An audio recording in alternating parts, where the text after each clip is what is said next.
You can see me studying. I know.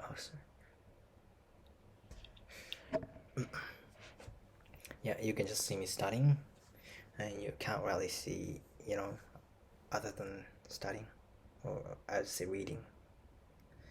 So, yeah, I'm just. Yes, I kind of, you know. So, I swung like the golf club like more than 100 times, and the skin was kind of scraped. So like,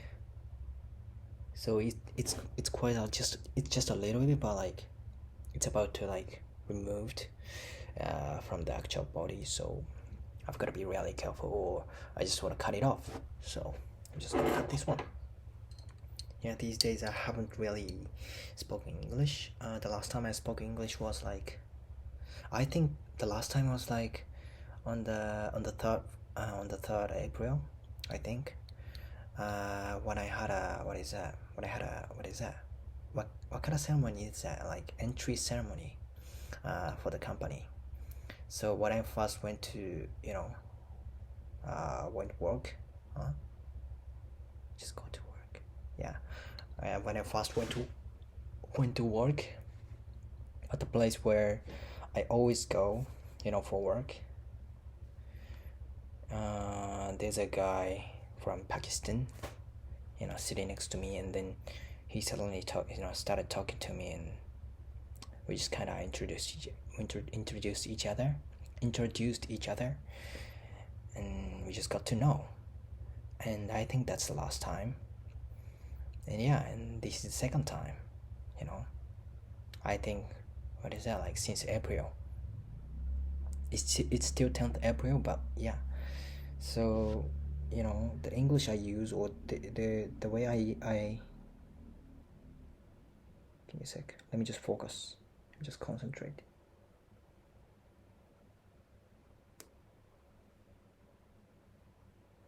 Yeah. Anyway. So. Yeah.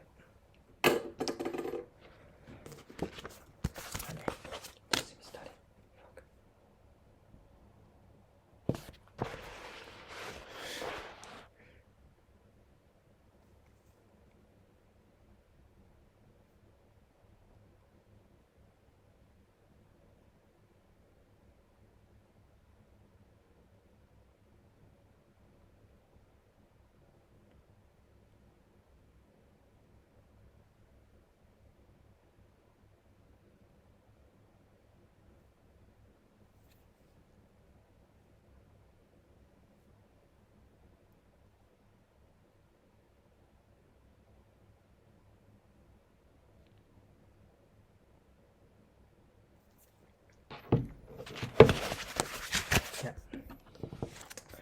Yeah, I just texted to my friend. Yeah, and yeah, let me just start reading. Yeah. The same logic Albert points out apply to time. What is that? There are limits, of course. This plan won't work if you literally are only enough to survive. I've already read this, for sure. They'll be back later when there's nothing left over to save. The same logic Albert points out apply to time.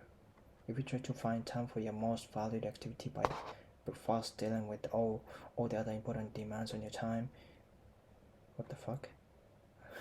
By first dealing with all the other important demands on your time, in the hope that there be some left over at the end, you'll be disappointed, of course, because in the end you're not gonna get anything done,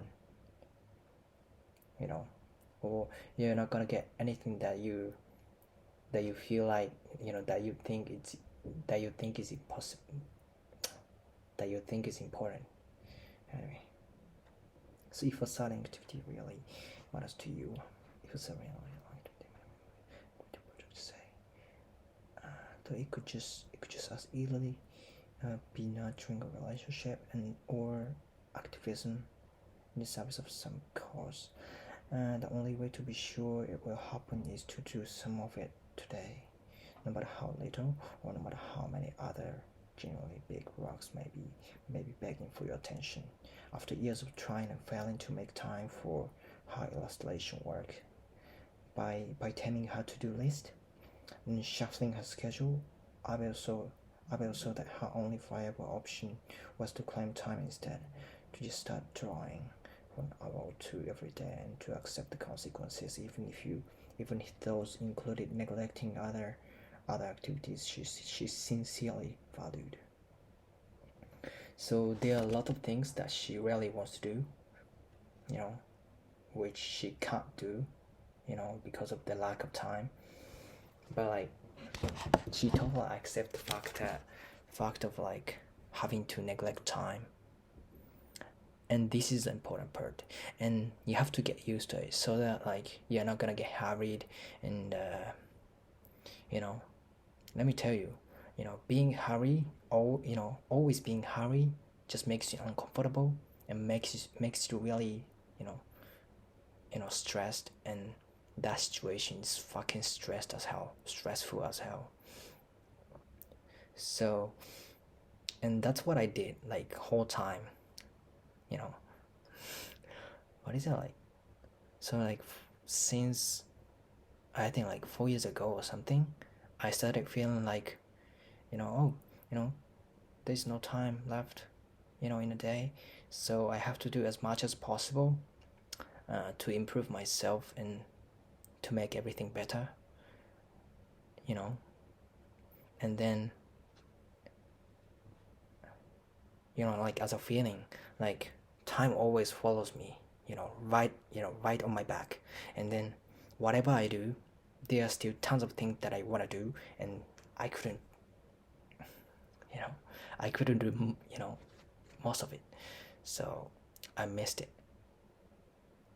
And then I was like, oh, I should have made it efficient, I should have made it like way more efficient, to let this work, and which is not gonna happen, no matter how much I put my effort in or something, I don't know. Yeah, so that was fucking shit. That's just so sad,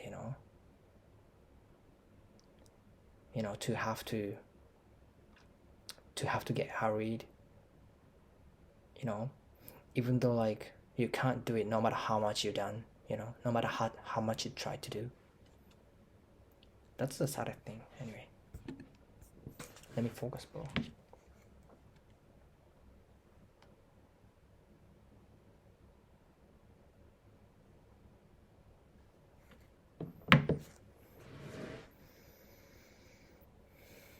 If you don't save a bit of your time for you now, what is that? Okay, of the week, as you put in, there's no moment in the future when you magically be done with everything and have lots of free time.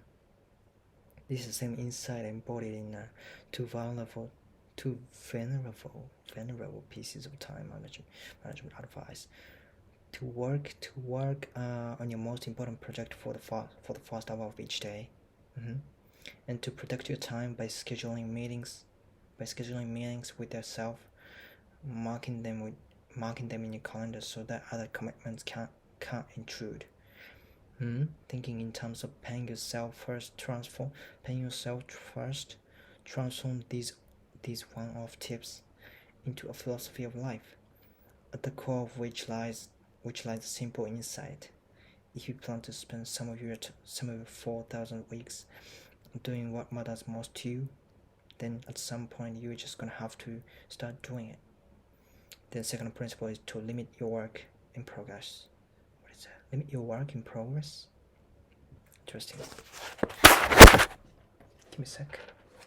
Let me just draw a line where I thought it's important, because there are a bunch of lines that I really want to draw a line on or draw a line under.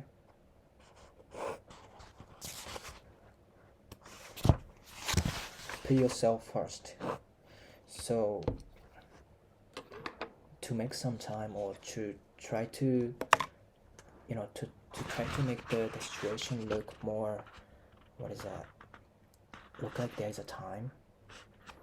The first thing I have to do is just pay yourself first, which is quite unclear, so let me just explain. So the first thing you have to do is so paying yourself means do what matters to you the most, and I think this is really helpful idea to make some time for the second and the other important things for the improvement. So if you do the most important things to you, in the beginning of your day, that gives you some time to pay attention to other things because you've done the most important things, and that's the concept. But what I'm saying is just reasonable and the thing that everyone can come up with, but no one just did it, or maybe just someone who realized that just doing what matters you the most is the most important part, and limit your work in progress. Okay, perhaps the most appealing way to resist the truth about your finite time is to initiate a large number of projects at once. What is that? Perhaps the most appealing way to resist the truth about your finite time is to initiate a large number of projects at once. Okay.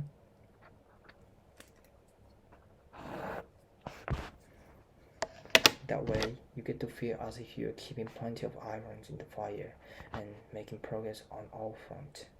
Instead, what usually ends up happening is that you make progress on no fronts. Because each time a project starts to feel difficult or frightening or boring, you can bounce off to a different one instead. You get to preserve your sense of being in control of some of things, but at the cost of never finishing anything important. At the cost of never finishing anything important. The alternative approach is to fix a hard upper limit on the number of things that you allow yourself to work on at any given time. Fix a hard upper limit on the number of things that you allow yourself to work on at any given time. In their book Personal Economy, which explore this strategy in detail, management expert Jim Basin and suggest no more than 3 items. Okay, no more than 3 items. Interesting. Once you've selected those tasks, all other incoming demands on your time must wait until one of the 3 things has been completed. Okay, thereby filling up a slot. Okay, so from now on, so I decided to make a to-do list for tomorrow, or for the day after tomorrow. No, for the day after today. I mean tomorrow. And I'm gonna make it just 3, because it says making more than 4 is not good for making time, and you are likely to fail to complete all of it. So what I'm gonna focus on is just to make it just 3 to-do list, so that I can finish it easily. I can finish all of them easily, and also make some time for what matters to me next. Yeah, interesting.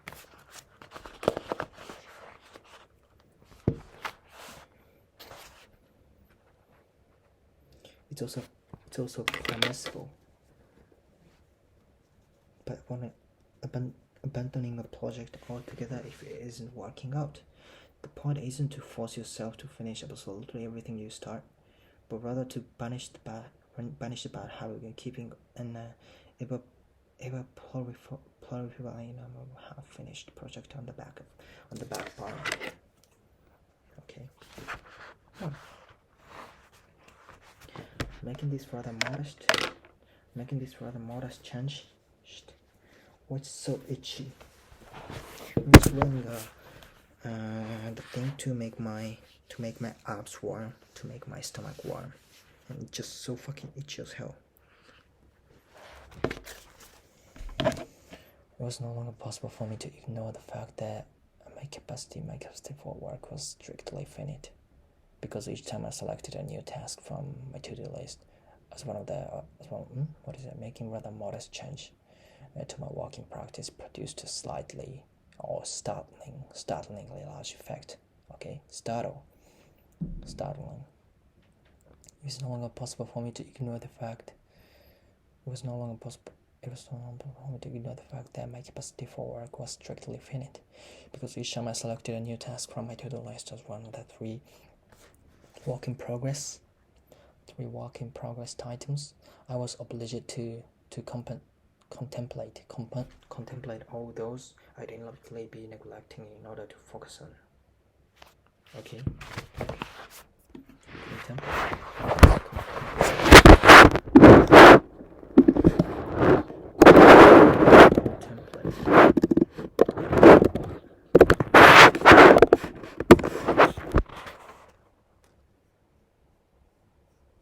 Contemplate. Shit. Fuck. I just wanted to know the meaning. I didn't have to log in, which is gonna be really useful in the future. So I'm just gonna log in, because I can just, put the word that I just looked up, in the list, so that I can check it later.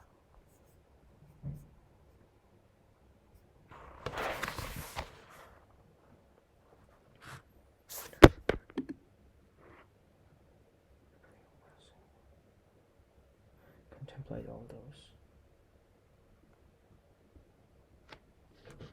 So fucking slow.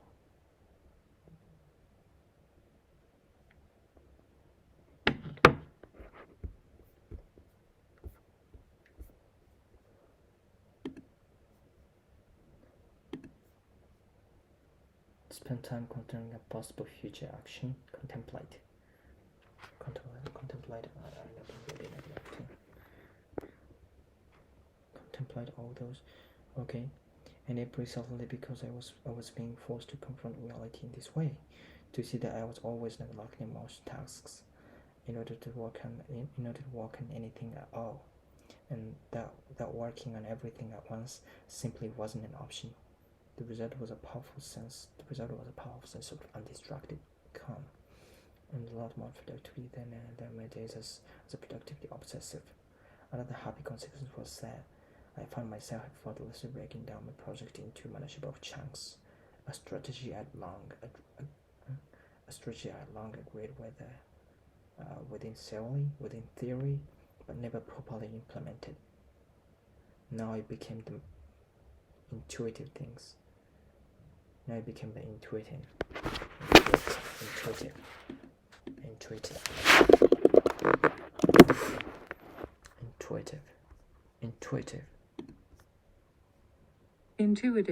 Intuitive being based on feeling rather than the fact or proof.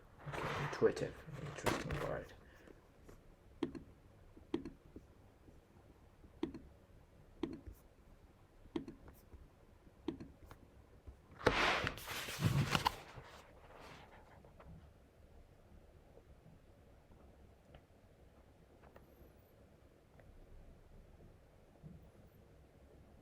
It became an intuitive thing to do. It was clear that if I nominated to write a book or move house as one of my 3 tasks in progress, it would clog up the system for months. So I was naturally motivated.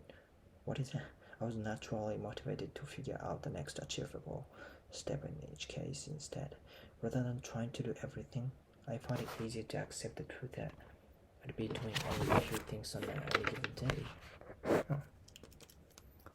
The difference this time was that I actually did them. The third point was to resist the allure of measuring priorities. What the heck? I didn't even know that there's a word called metal. I mean, there's there's the verb form of middle. What is middle? Must be in the middle or something. and there's no such a word called like, metal. Which means, or which is actually above, but there's a word called just middling, medium or average, neither very good or very bad. Okay. Very easy to accept. The rule of middling priorities. There's a straight tribute to Warren Buffett, although probably only in apocryphal way, in which wise insight get attributed to regardless of their real source, in which the family shrewd investor is asked by his personal pilot about how to set priorities.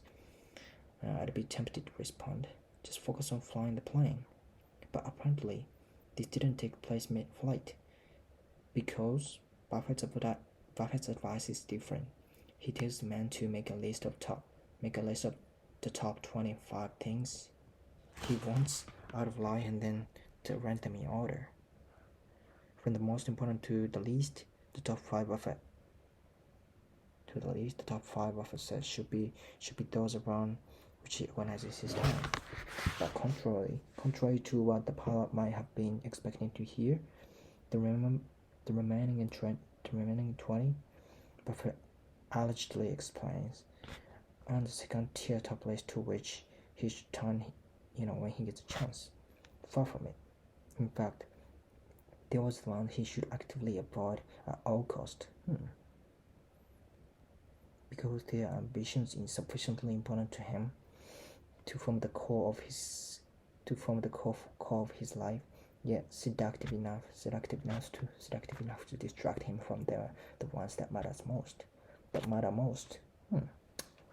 Seductive. I forgot what that means.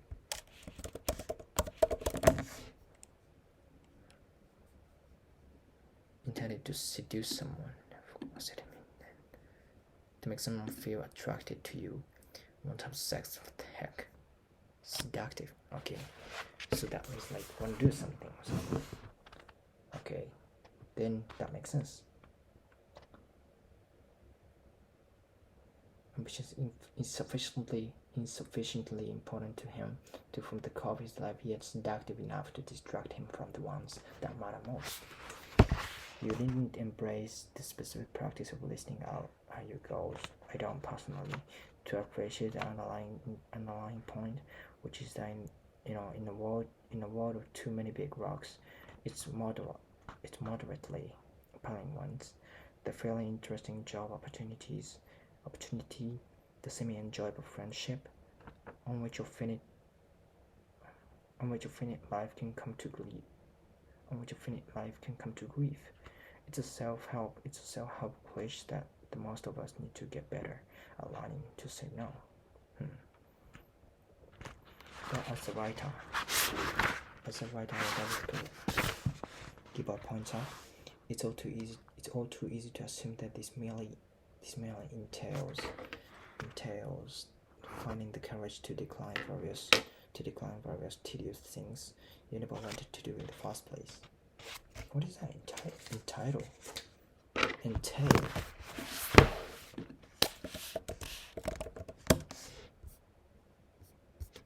My face is dead, bro.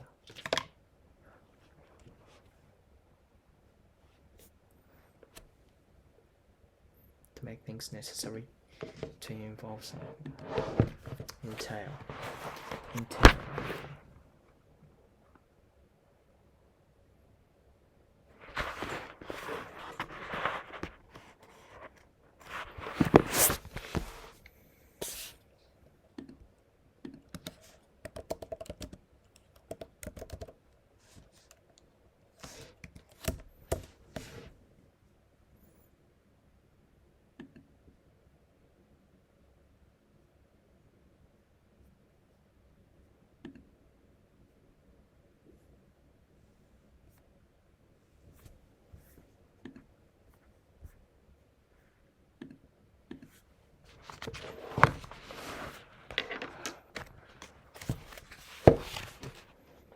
It's much harder than that. In fact, she explains. find courage to decline various tedious things you never wanted to do in the first place. In fact, she explains better. It's much harder than that. You need to learn how to start saying no to things you don't want to do, with the recognition that you have only one life. Anyway, interesting book, and I'm really,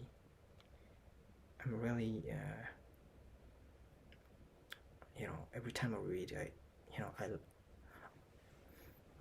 I'm able to learn a lot of things that I have never heard of, because, that's the way that I think that's the completely opposite way that I've been doing. What this is saying is just completely opposite way of what I've been doing, for the rest of, for my whole life. So I've never done that, and that idea never comes to my mind at all.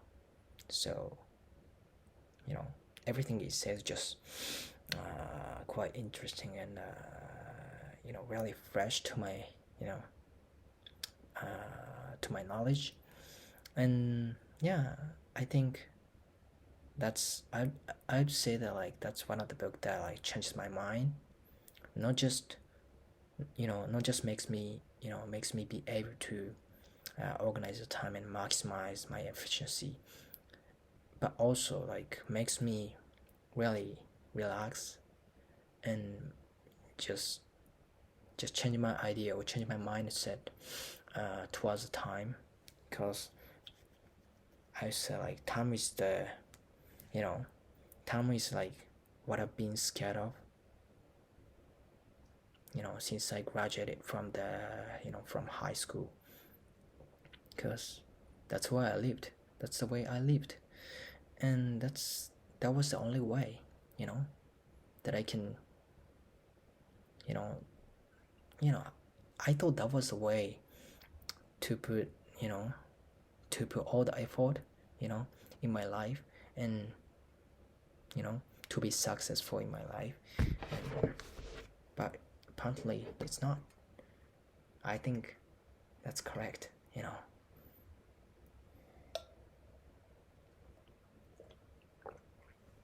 Anyway, my English is I'd say my English is getting worse. I think because of the lack of the confidence that I have, but still, as long as I read a book every day, my English is gonna be okay, and I just want to get a faster reader so that, like, I can read more.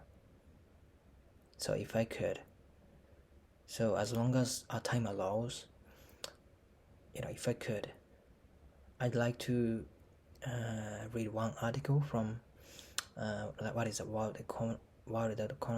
Economic Forum, which actually collect all the other all the economic news from all around the world, and which is gonna be really helpful to my job.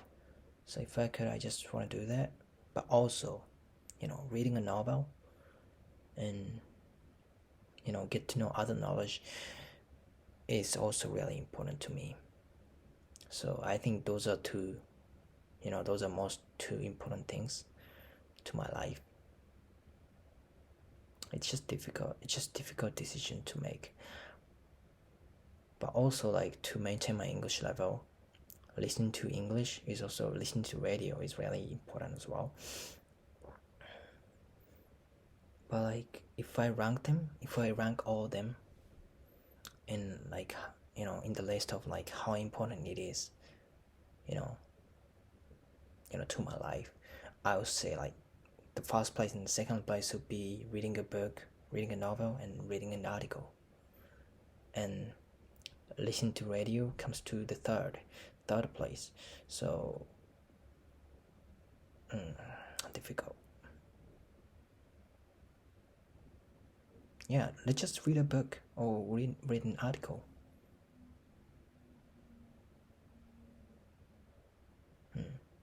Yeah.